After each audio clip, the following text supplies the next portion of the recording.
Thank you, Chair. Caleb Amisi, MP Saboti. Didoraso, MP Saku. Abdishuri, MP Balambala. Masemeri, MP Teso South. Thank you, Speaker. I must declare she is a distant sister-in-law, Ole tunaita shemeji. Honorable Mule, MP Matungulu. David Gikaria, Nakuru Town is constituency. Nothing much to declare. I used to deputize her in a committee in 2013, the 11th Parliament. Asante. Mr. Chair, I wonder why everybody has to quantify whether they have anything to declare. But I do have. Naisula Lesuda, MP Samburu West, and Honorable Soipan is the first Maa woman nominated to be a cabinet secretary, and I am extremely proud of her, although that will not hinder my duty here during this vetting process. Excellent. Honorable Tuya will engage with you for 90 minutes. Oh yes, I'm forgetting. We have our secretariat led by our clerk. I'm sorry, clerk. Introduce yourselves, please. Thank you, Honorable Chairman. My name is Sarah Kyoko. I'm the acting clerk of the National Assembly, and I have with me Ms. Florence Abonyo, the director of Audit, Appropriation, and other select committees, and Mr. Michael Karuru, who is the Deputy Director, Legal Services, together with other members of staff assisting this committee. Thank you. Honorable Tuya, you have been a member of Parliament, so some of the members here are your colleagues. You've served with them. That notwithstanding, you're going to have an engagement with them to establish your suitability in discharging the duties for which the President has nominated you and forwarded you to Parliament for that purpose. The meeting here between the committee and yourself is going to be cordial, like it has been. That doesn't mean hard questions will not be asked if they are there. We advise you that communication be through the chair. You answer questions through the chair. Members ask questions through the chair. And we discourage an attempt to engage members directly. We will, after going through the preliminaries, give you 10 minutes for you to tell us the journey of your life to where you are. Thereafter, we'll have an engagement, and when we conclude, we'll give you another 3 minutes to recap what has transpired and your wish. In doing so, we want to ask you a few preliminaries in terms of documentation that you are asked to come with. If you have forwarded them to us, we'll expect you to have the originals to show the Secretariat to compare with what they have. If there's anything additional, they will tell me to ask you. Tax compliance certificate from KRA, do you have? Yes, Mr. Chairman, I do have it. The Higher Education Loans Board clearance, you have? Yes, I do. Clearance with the Ethics and Anti-Corruption Commission? Yes, I do. Certificate of Good Conduct from DCI? Yes. Have you ever been charged and convicted in a court of law of any offense? No. Are you a dual citizen of any sovereign other than Kenya? No, my only citizenship is Kenya. What is your financial net worth? Honorable Speaker, if you'll allow me to call you so. Yes. My total net worth is 156 million Kenya shillings. segregated as? It largely comprises of immovable assets. I have 3 homes, one in Nairobi, one in Narok town, and another one in my village. Motor vehicles. I have apartments in Narok and also one in Nairobi. Plots of land, 2 in Kitengela, and also dairy business, and my shares from the Parliamentary Cooperative Society, Pacosa. Thank you. Yeah. So what are your current and anticipated sources of income? At the moment, I anticipate to get my gratuity from Parliament after serving for 2 terms, as well as the pension. Those are the only 2. Okay. We will give you 10 minutes to make a short opening speech to tell this committee the journey of your life to where you are. If you take less than 10 minutes, the better. Thank you, Honorable Chair. My names are Rosalinda Soipan Tuya. Born and raised in Narok County. And I must at the onset say that I'm honored and privileged to be among the presidential nominees for cabinet. I take it as, for me, being the first ever Maasai woman to be elevated to such a position. It is a position of privilege for which I'm grateful, and I know the amount of responsibility that lies on my shoulders in that regard. I am a 4th child in a family of 7. Typically growing up, typical village girl. I did tender to my father's cows and sheep alongside my older brother. I attended my primary school within Narok County in a school called Ololunga, or now Olentutu Arid Zone. And from the name, it's one of those institutions established under World Bank funding to support pastoralist communities. And I must say also that I finished my KCPE in that school and emerged as a top girl in the then Narok district.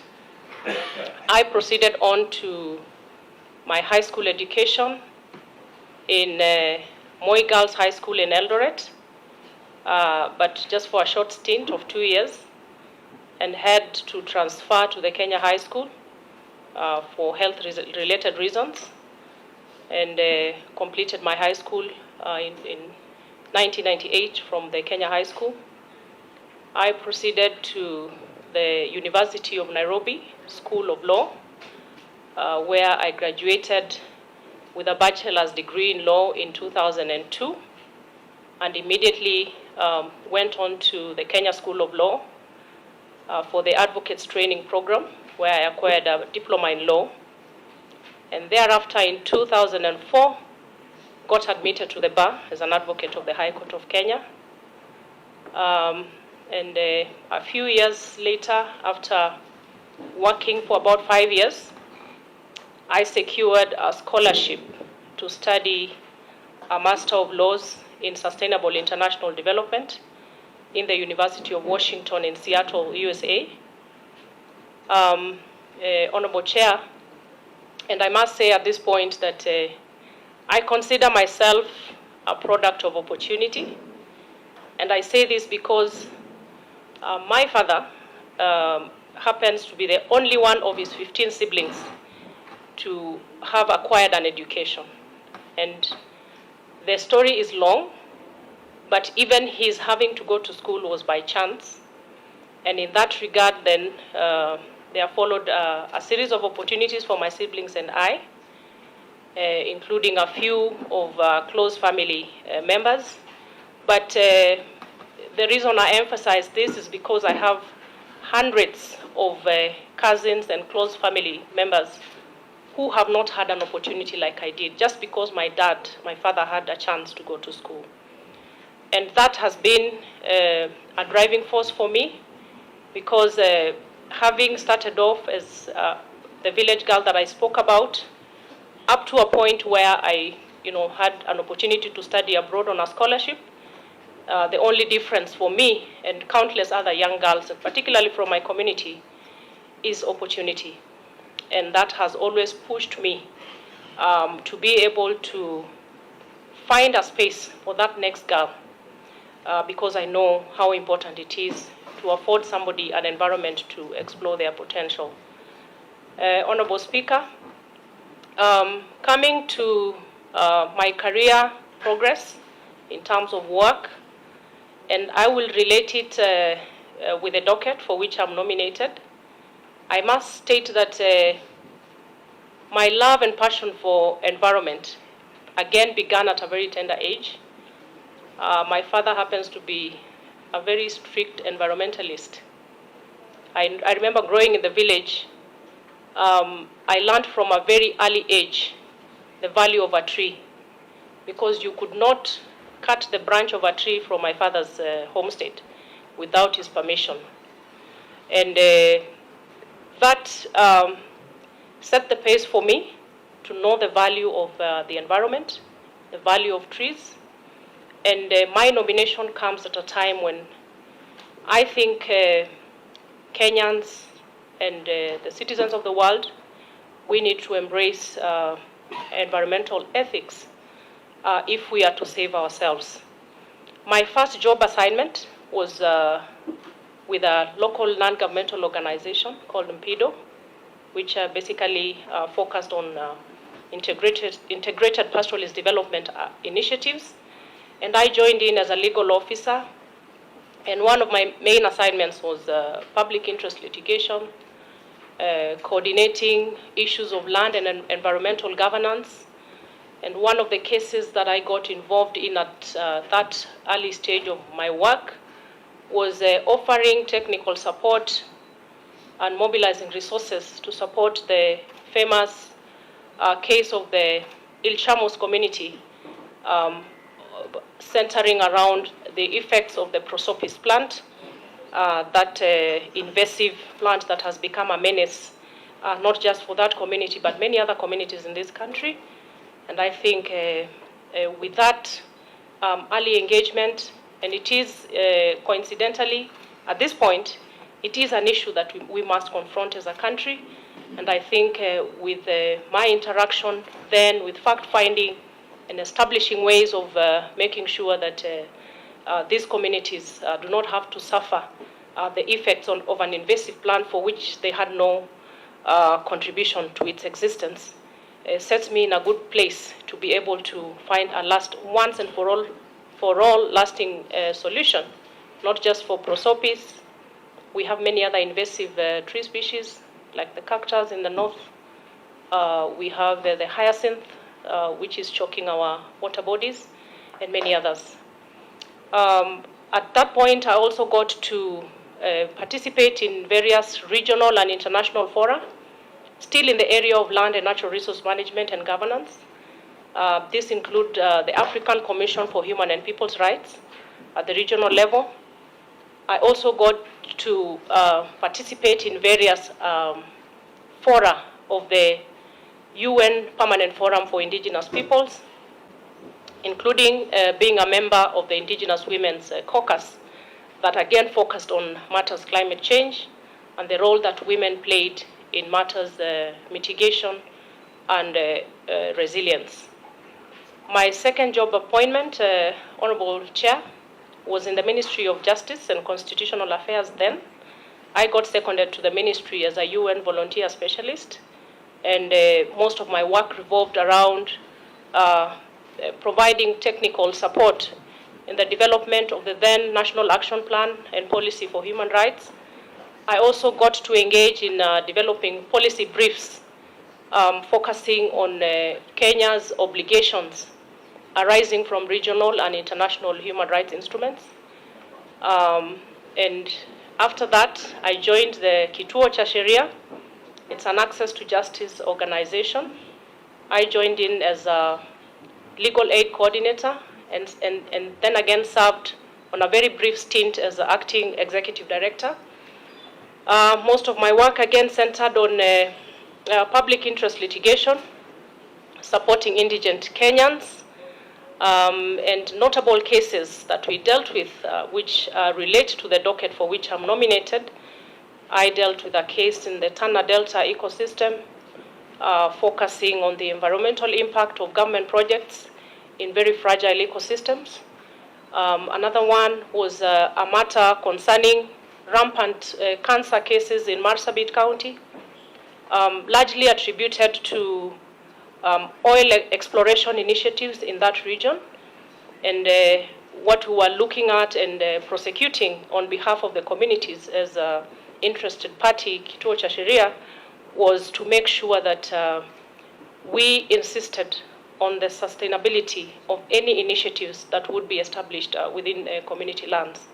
Another case that I remember is a case in Mutomo area of Machakos County, pitting the Mutomo residents against multinational mining companies, and again in the area of the health effects of the mining activities, as well as the benefits accruing and how they would support the communities.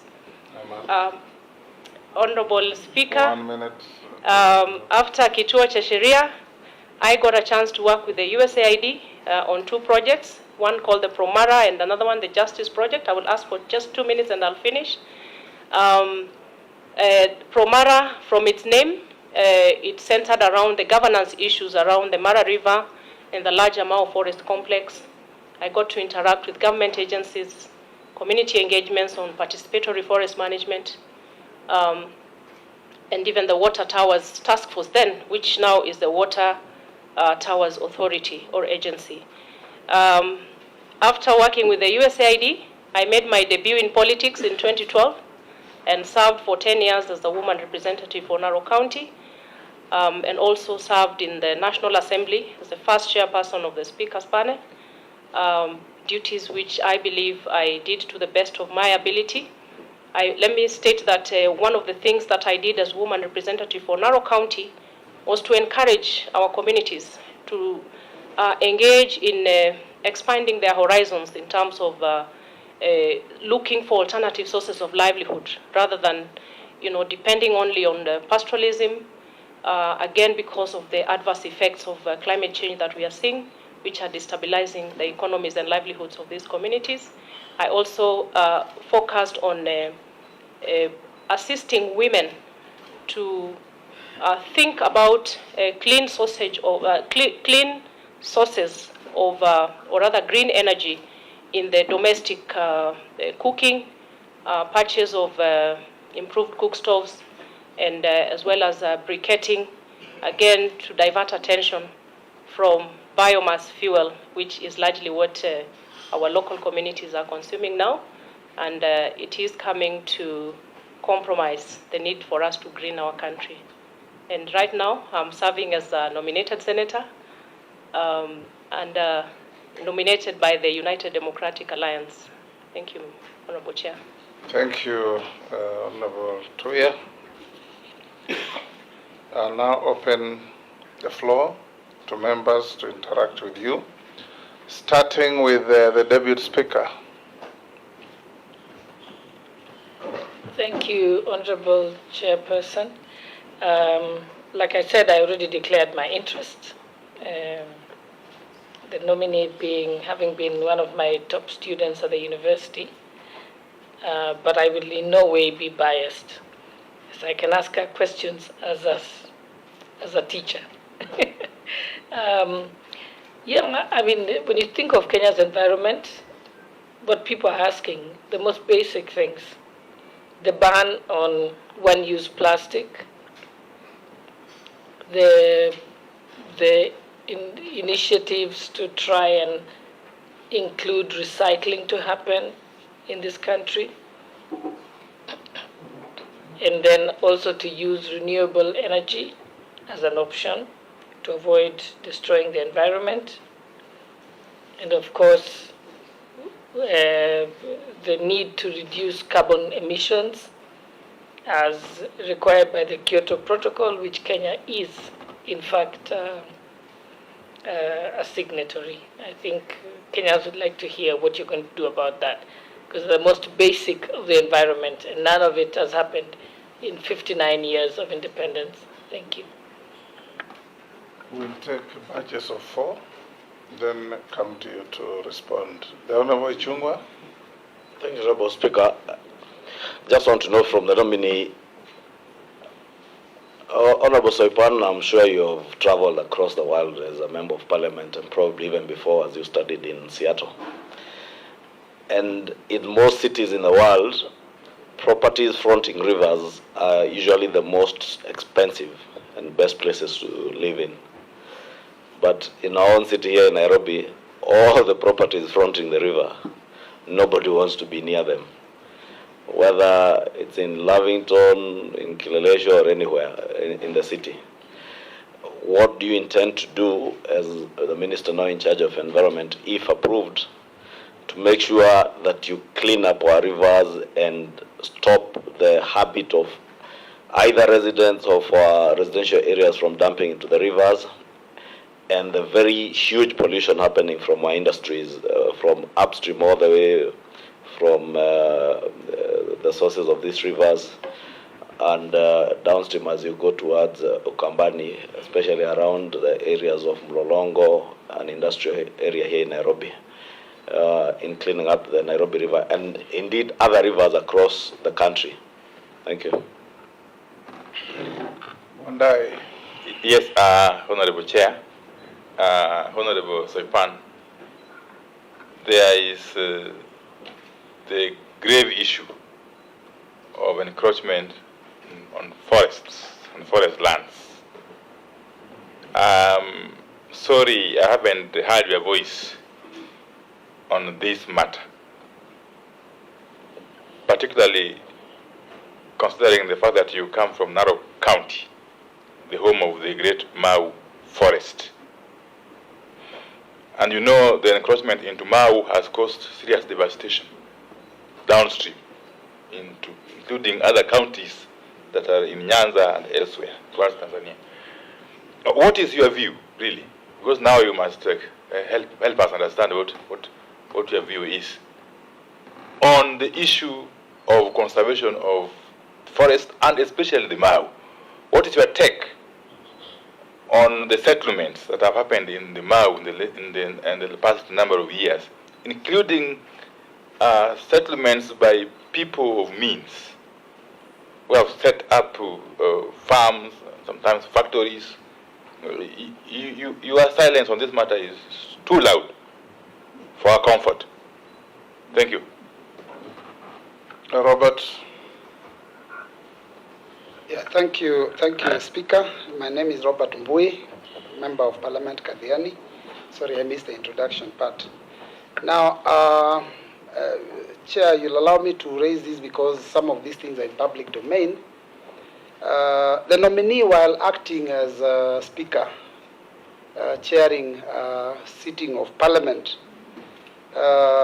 during the debate on the controversial tax laws contained in the Finance Act of 2018, she deliberately and publicly, everyone saw, ruled that the ayes had won in the vote that was taken through acclamation, while it was very clear that the nays had won. I would like her to clear the air on that matter. And secondly, the Deputy President recently was on record proposing that individuals who live near forests could be allowed to cultivate the land of the forest. On a point of order. Yes. I really don't like interrupting my friend Honorable Mbui. But, Honorable Speaker, you know, the nominee is being questioned on a matter of procedure in the House. And I think it is not lost on Honorable Mbui because, as we said yesterday, Honorable Speaker, it is not fair to play to the gallery and ask questions that want to portray a nominee in bad light in the eyes of the public who do not understand our own standing orders. And the Honorable Mbui, Honorable Speaker, is aware that on the particular question, really the question actually ought not to have been put since the two-thirds threshold had not been met. And the Honorable Mbui, being a seasoned member of this House, knows. And Honorable Speaker, Honorable Chair, I find it absolutely out of order for the Honorable Mbui to be asking such a question to the nominee, because it is simply meant to portray the nominee in bad light in the eyes of the public who do not understand our own standing orders. Chair, allow me to confirm that it was not a question. I actually did tell her, the nominee, to clear the air. And I started, Chair, by confirming that this is information that is in public domain.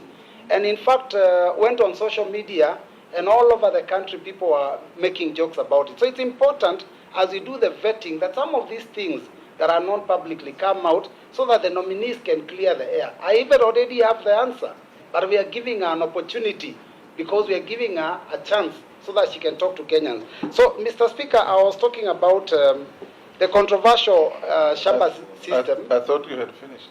No, I was in the, he interrupted, Chair. He, as switch he's off prone your to. mic. Okay. So thank you. The controversial Shamba system that the Deputy President alluded to was vehemently, opposed by the late Honorable Wangari Maathai, who was actually a renowned environmentalist and a Nobel Prize winner. I would like to hear her comments about that position. Thank you, Chair. You may proceed to answer, but you may not answer the question on how you ruled when you are on the chair.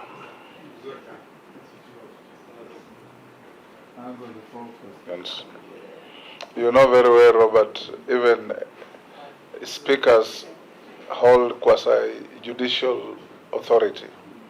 No judge is flogged to answer how they made their judgments. You appeal if you want. Honorable Speaker, as a point of information, indeed, Honorable Mbui is also aware that on that particular issue, on Article 115, that matter was even taken to court and the court made a determination on it. And he actually considered that he actually knows the answer. So it's superfluous to even pretend to be asking that question. This being a vetting process, we fish far and wide. Go on. Thank you, Chair, for confirming that. Thank you, Honorable Chair. I will start with a question by the Honorable Deputy Speaker, Honorable Shole. And it touches on a wide array of issues. First, I will start, Honorable Gladys Bose, to say that Kenya is party to the Paris Agreement and the attendant Kyoto Protocol.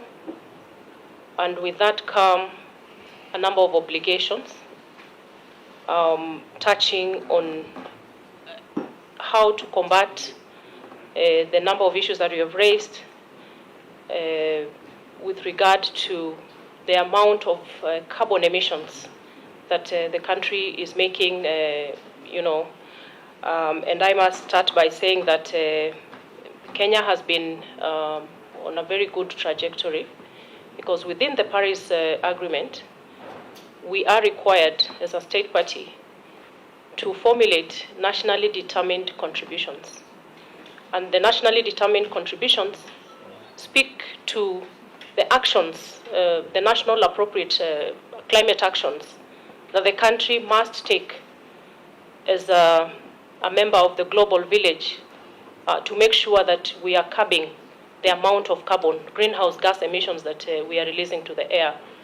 And the key sectors that are of interest as we speak, one is the energy sector, second is the transport sector, agriculture, and industry. And fifth, I think, is fifth is waste management, which you are speaking to when you talk about the ban on plastics. As we speak, the commitment that we have made as a country is that by 2030, we should have reduced our emissions by 32%. And that calls for a very, deliberate action to make sure that we attain that. Once confirmed, and I believe that this committee will find me favorable for confirmation as Cabinet Secretary for Environment, I know my intro is very full concerning the matters of waste management, the need for us to up our game in exploring renewable sources of energy. We are doing fairly well, and I know my colleague nominee for energy was here yesterday and spoke to the fact that Kenya is doing very well in terms of exploring geothermal, hydro, wind, and solar, which is the way to go. And as a country, within our NDCs, nationally determined contributions, we are even willing and ready to forego certain resources that we have within our country, which are fossil fuel based. And you know that is the trend that the country is taking. Despite the ravaging effects of our dwindling economy, as a commitment, Kenya is focusing less on the fossil fuel trajectory and more towards the renewable energy. As Cabinet Secretary, once confirmed, my first big assignment would be to attend the COP27 forum in Egypt. COP27 is the Conference of the Parties on Climate Change. Once confirmed as Cabinet Secretary, once again, currently Kenya holds the chairmanship of the Committee of Africa Heads of State and Government on Climate Change. And as Cabinet Secretary, I will be playing a very critical role at the interministerial level in terms of putting up a strong case for the country in terms of the loss and damage that we are suffering arising from the climate change effects, the need for financial and technological support from developed countries, which again is a discussion within the Paris Agreement. And I know that with the recent commitment and very aggressive pronouncement by the President for us to again increase our tree and forest cover, all this goes towards contributing to reduced emissions as a country, and it is a commitment, and these are issues that we are ready to run away with. In my thinking, with the aggressive call for tree planting, even from the household level, combined with our Kenya Kwanza bottom-up economic approach, it is an opportune moment to recruit an army of young people who will be able to take active participation in greening our country and at the same time contributing to their livelihoods support. I intend, as Cabinet Secretary for Environment, once confirmed, to actually take the issue of waste management head-on as a flagship project. We have a new law at the moment, the Sustainable Waste Management Act of 2022, fairly new, and at its formative stages of implementation. It calls for a total re-engineering of how we manage our waste, and it starts and brings on board many players, waste service providers, producers and manufacturers. We have regulations currently under development, which touch on increased producer responsibility right from the manufacturing stage. And when we talk about plastics, these regulations are driving our country to a point where any producer, any manufacturer should be aware of whatever products they import to the country, whatever manufacturing items they do, to make sure that at the end of the product, where does that product end? And that calls for us to move from the linear economy to the circular economy. And it is all about recycling. We need to start segregating our waste at source to make sure we don't mix the organic waste with the recyclables. We have hazardous wastes that we must segregate from source, and the responsibility goes on to the waste service providers. It moves on to the producers, And Honorable Deputy Speaker, allow me also to say that once confirmed as Cabinet Secretary, I know one of the biggest tasks that I would want to take on is creating a very well-coordinated action between the national government and the county government. When you look at our constitution, there's a very thin line between what it is the county government is supposed to do on environment and what it is the national government is intended to do. And I think it is intentional, because on matters environment, you cannot really create tariffs to say that this is only for the national government and this is only for the county government, and that calls for very close intergovernmental relations and coordination. Honorable Echongwa, on the question of pollution of our rivers, it is a huge concern that, again, and it touches closely with the question of waste management. We are mismanaging our waste. It can be used for wealth creation, employment creation for our youth. Organic waste, we can use it to supplement the government efforts to make sure that our farmers have sufficient fertilizer to improve our agricultural sector. But we are mismanaging our waste. I know the late Mishuki did a good job of starting the cleanup of the Nairobi River. And he set a pace which, once confirmed as Cabinet Secretary for Environment, I will be taking up this particular issue as of great concern.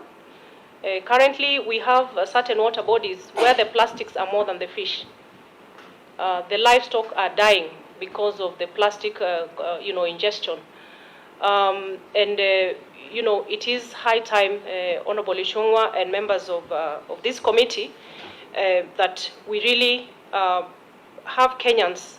We must make a rallying call on Kenyans for everybody to know that any action or inaction around climate change that we engage in ends up being very costly for everybody.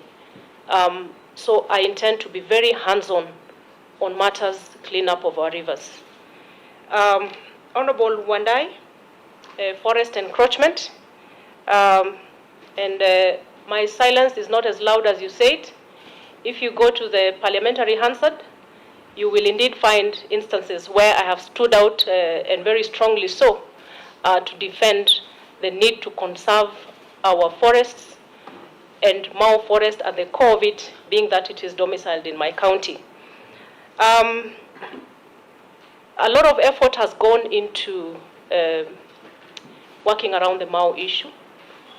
My immediate predecessor, once confirmed, has done a good job of, we have already started the fencing of the Mau Forest.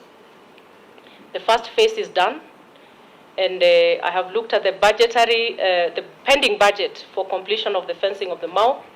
The President is also very clear that it is a question of immediate action that we are going to take to complete the fencing of the Mau. That will settle the question on anybody encroaching. And it is not just Mau. The Mount Kenya Forest, Aberdares, and the many forests across our country. It is not a question of whether or not we need to conserve our environment and our forests, and I'm very clear in my mind about that. Honorable Robert Mbui and Honorable Speaker, the question about the eyes have its story, I will not delve into it as you have properly ruled, but I'm happy that the Honorable Mbui says he was in Parliament, and I think I remember he was there, and he knows exactly what happened. And I was completely within the ambit of Article 115 of the Constitution and the standing orders, and I will not delve much into that. The second question raised by the Honorable Robert Mbui is concerning the remarks made by His Excellency the Deputy President, Rigathi Gachagua, concerning matters the Shamba system. I know the Honorable Deputy President addressed himself to the issue and made some clarification what exactly he meant. And without dwelling on that, I would like to say that under our Forest Management Act of 2016, we have a process of engagement between the Kenya Forest Service and forest adjacent communities. And this is a process called the PELIS scheme, which is plantation establishment and livelihood support, PELIS. And what this scheme is about collaboration between the Kenya Forest Service and communities adjacent to the forest in participatory forest management agreements through community forest associations, where these communities are allowed to get into the forest. Actually, I will correct that. It's not get into the forest. The forest adjacent communities are allowed to collaborate with the Kenya Forest Service in restoration of plantation forests. And it is instructive to note that under our gazetted forests, 96% consists of natural forests and 4% consists of commercial plantation forests. And the PELIS scheme is operated within the plantation forest and not the natural forests, where communities have access. Once the plantations are cleared, they get seeds and seedlings from the Kenya Forest Service. They plant the trees alongside, short-term crops, and within that arrangement, the maize plantations are not allowed within the plantations. And it is a sustainable way of involving the communities in restoration of the forest, but at the same time, deriving a livelihood from it. It has been a subject of abuse in some instances, and therefore it requires a lot of keen interest in enforcement and ensuring that it is done in conformity with the sustainable forest management systems. Thank you, Honorable Speaker. Thank you. We'll take another batch. Owen Baya, Daud. Nianzie nyuma. Haya, Naisula, Gikaria, Mule, and Daud, I had mentioned you. All right, thank you very much, Mr. Speaker, Chair. Honorable Soipan, allow me to call you Soipan. Climate change is a controversial subject. At one time, Donald Trump said it is a hoax. And the conservatives and the Republicans in the United States say that climate change is something that was mooted by the liberals to make money and for commercial purposes, so that they can set NGOs, hold big conferences, and make money. But absolutely, climate change is what the Supreme Court would say hot air. Sometimes... Are you quoting somebody, or that's what you believe? I'm quoting. Oh, okay. I'm quoting. Now, my point is this. When does this climate change thing start and end, especially in terms of looking at the balance between food for people and climate conservation or conservation? Because I have a case where people are told, do not fish. Because if you fish, this and this will happen because climate change says so. Don't use this certain fishing net, because if you use this fishing net, it will interfere with the ecosystem in the flow bed of the ocean.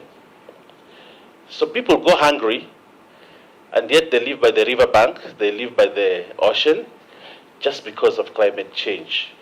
People cannot get firewood, and they have to use the little disposable income they have to buy gas or other things because they cannot go to the forest to pick firewood. Where does it end? Do we want to impoverish our people because of climate change? What are your thoughts? What is your belief? What do you think? Do you believe like the Democrats or the Liberals about climate change? Thank you. Thank you. Thank you, Chair. Mheshimiwa Soipan.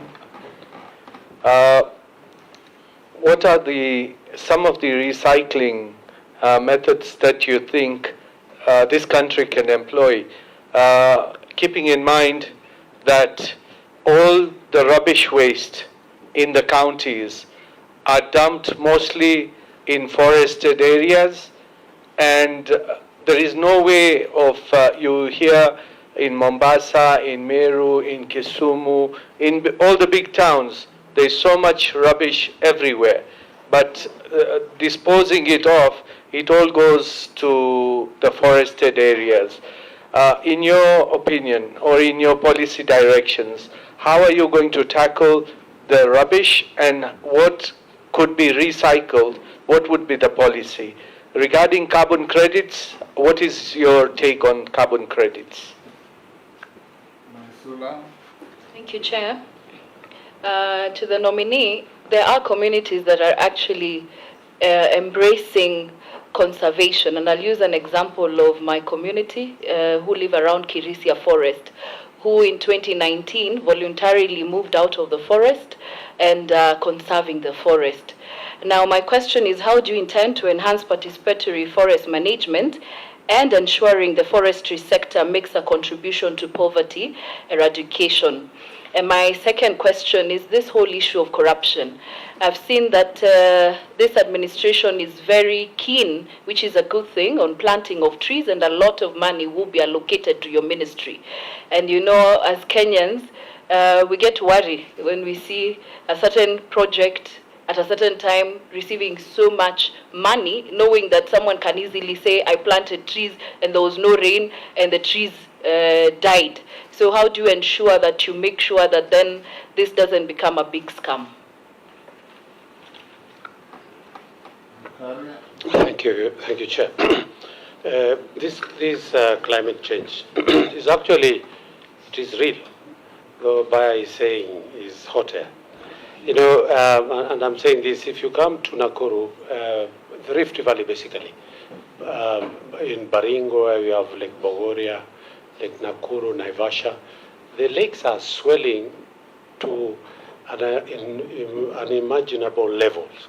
Actually, like in Nakuru, it has already consumed over 70 staff quarters. They are submerged already. It has taken out the 2 gates, and it's a concern. Also in Baringo, Lake Bogoria, and the ecosystem within that area is really, and it is. But in the process, Madam Soipan, is that there was a blessing that as the lakes were swelling, first there was not a blessing. First there was an issue of the lake swelling and consuming private land, where people own land, they have title deeds.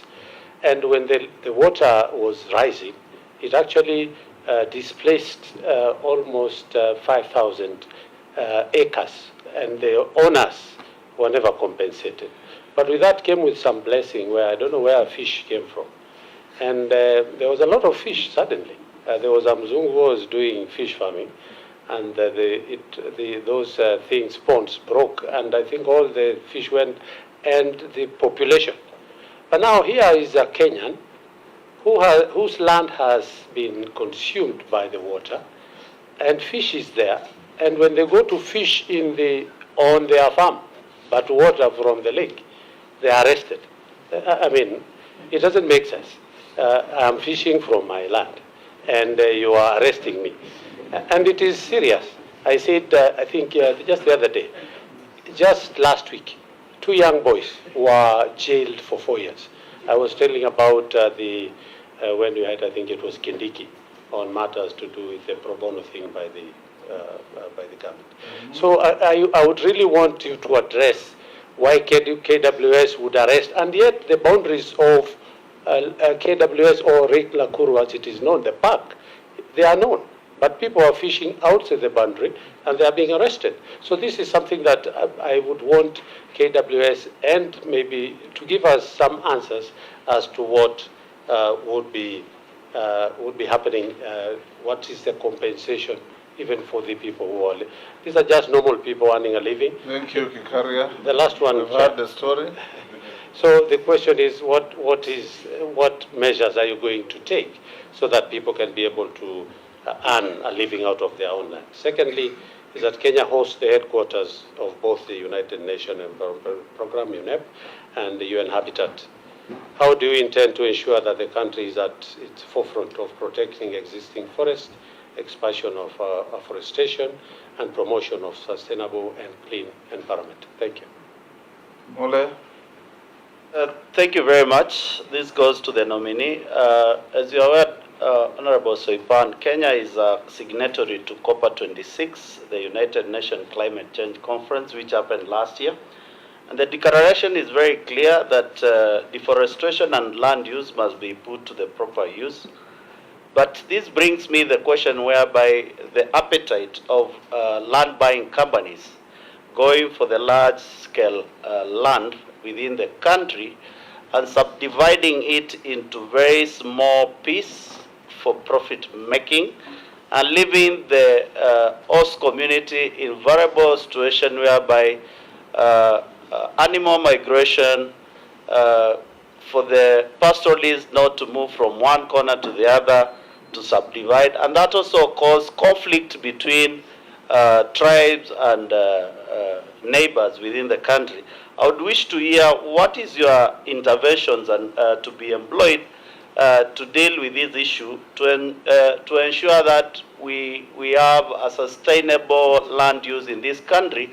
And do you propose what probably is happening in some countries like Rwanda, whereby they are collapsing villages and building town villages and leaving the vast land for the better use of land within the country for both agricultural and grazing? Thank you.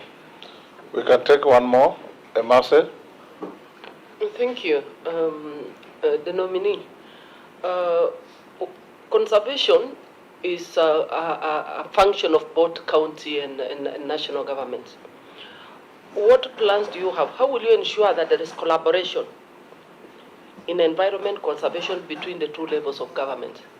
We are aware that because of the diminishing sizes of land, our farmers are basically farming on every piece of land.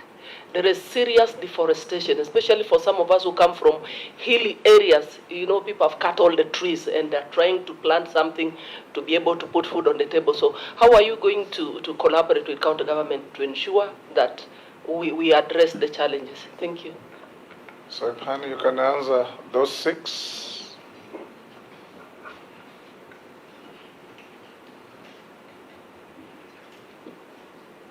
Thank you, Honorable Chair. I think the first question was from Honorable Baya. For sure, the climate change crisis is not a hoax. When you turn around, right from, and I know the Honorable Baya knows, because even in the coastal regions, the kind of changes that we are seeing of destruction of very sensitive ecological zones is causing untold damage. The prolonged droughts that we are facing in our arid and semi-arid areas are unprecedented. The rising lakes that Honorable Gikaria is talking about, the floods that are wreaking havoc left, right, and center. But the key question that Honorable Baya raises is how do we strike a balance between focusing on climate action while ensuring that we do not compromise the livelihood concerns of our communities. And I will quote our Kenya Kwanza Alliance manifesto on the chapter on environment. We talk about the planet, the people, and profit. And when we talk about waste management, when we talk about the issues of climate smart agriculture, it is intended to help our people to adapt as well as grow resilience to combat the negative effects of climate change. And again, we are at a point where we need to critically focus on the policy directions that we need to take, as well as engagements at the global level to make sure that we arrest the adverse effects of climate change on our people without impoverishing them. So yes, the climate change crisis is real. Honorable Dawood, in terms of the recycling modules, I had mentioned earlier that we have a new law, 2022 Act on Sustainable Waste Management. It is very ambitious, but I believe we can do it. We need to move from a linear economy of single use of some materials which can be recycled to create employment for our people, as well as to reduce waste. And the underlying principle is that of reuse, recycle, and reduce. And that is the model that is cross-cutting in the Sustainable Waste Management Act. And underlying that is one of the major principles of sustainable development, which is the polluter pays principle. And that's what we are talking about. Our producers, our manufacturers, it is high time that we take responsibility right from the source of where we are manufacturing our goods and services, our goods particularly, to make sure that our manufacturers take responsibility.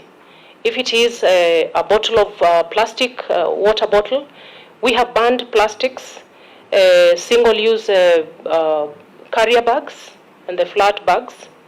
There has been a modification because of certain packaging, which are allowed upon licensing.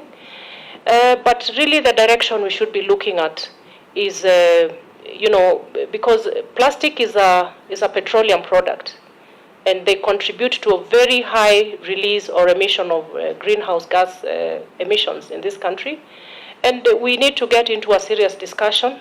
I know it has been very controversial and a lot of resistance from here and there, but we need to get into a serious discussion where between the national government, the county governments, the private sector, non-state actors, to know that whatever directions that we need to take, they may be hard and painful, but that is what we must do in order to save ourselves from the choking of the waste that we are seeing. So I think circular economy is the way to go.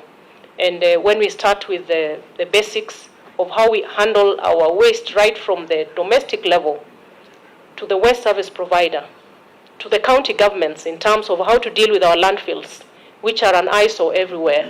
The Dandora landfill that we have here.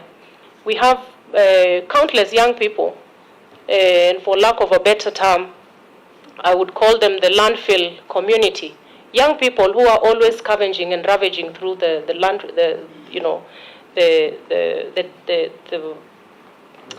the likes of Dandora dam sites. We can convert that into an economic, an income-generating activity for them in collaboration with recyclers and different players to have our country move from linear to circular economy.